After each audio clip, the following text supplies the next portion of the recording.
Hello hello, ആര്? ചാക്കോയെ വിളിച്ചത്. നമ്മുടെ അപ്പുറത്തെ വീട്ടിലെ ശ്രീജയുടെ അച്ഛൻ മരിച്ചു. അയ്യോ, നമ്മൾ ഇങ്ങോട്ട് വരുമ്പോ അങ്ങേർക്ക് ഒരു കുഴപ്പമില്ലായിരുന്നല്ലോ. കുഴപ്പമുള്ളവരാണോ മരിക്കണത്? 4 കൊല്ലമായിട്ട് അങ്ങനെ വീൽ ചെയറിലായിരുന്നു. കിടപ്പിലാകാത്തത് ഭാഗ്യം. സുഖം വരണം. മക്കളുടെ ആട്ടുനോക്കും കേൾക്കാതെ അങ്ങ് പോയാൽ നല്ലത്.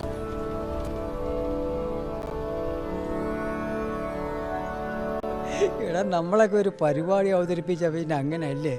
എന്തായാലും ഒറ്റയ്ക്ക് പോകാൻ തീരുമാനിച്ചാൽ നിനക്ക് കുടുംബമായിട്ട് പോകാൻ പറ്റിയല്ലോ. നീ പോസിറ്റീവായി പോയിട്ട് വാ.